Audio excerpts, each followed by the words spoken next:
Hello foodies, ఈరోజు మీకు ఎంతో టేస్టీగా ఉండే పచ్చిరొయ్యలు ఎగ్ ఫ్రై ఎలా తయారు చేయాలో చూపిస్తాను. టేస్ట్ అయితే చాలా బాగుంటుందండి.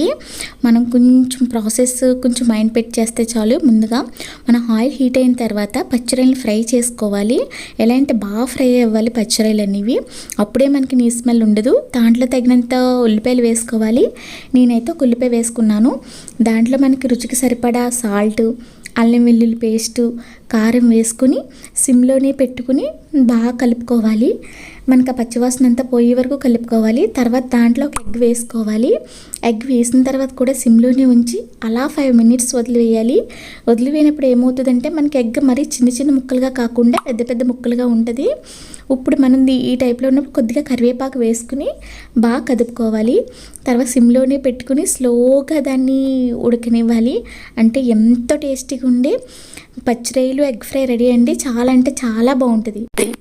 నువ్వుల లడ్డు ఎలా తయారు చేయాలో చూపిస్తాను. నువ్వుల లడ్డు చాలా అంటే చాలా బలం అండి. ఎముకలకు ఫుల్ కాల్షియం. ముందుగా మనం నువ్వులు ఉంటాయి కదా, నువ్వులు సిమ్లో పెట్టుకుని డ్రై రోస్ట్ చేసుకోవాలండి. తర్వాత ఒక కప్పుతో కొబ్బరి తురుము, ఒక కప్పుతో బెల్లం తీసుకోవాలి. ఇవి రెండు కూడా సిమ్లోనే పెట్టుకుని బాగా బెల్లం కరిగే వరకు ఉండాలి. మనకు బెల్లం తీగ పాకం రావాలి.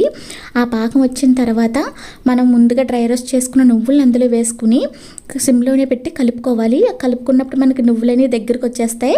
తర్వాత చల్లారిన తర్వాత కొంచెం గోరువెచ్చగా ఉన్నప్పుడే చేతికి గీ అప్లై చేసుకుని చిన్న చిన్న లడ్డూలుగా తయారు చేసుకోవాలి. అంటే ఎంతో టేస్టీగా ఉండే సేమియా ఉప్మా పిల్లలైతే మళ్ళీ మళ్ళీ చెయ్యమ్మా అంటారు. అంత టేస్ట్గా ఉంటుందండి. అది మీకు ఈరోజు ఎలా తయారు చేయాలో చూపిస్తాను. ముందుగా ఒక గ్లాస్తో సేమియా తీసుకోవాలి. ఆ సేమియాల్ని మనం డ్రై రోస్ట్ చేయాలి.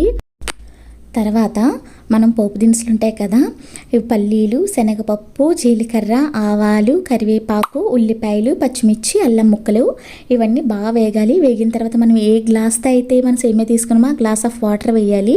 మరిగిన తర్వాత సేమియాలు వేసుకుని సిమ్లో పెట్టుకుని మూత పెట్టి మగ్గనివ్వాలి. అంటే ఎంతో టేస్టీ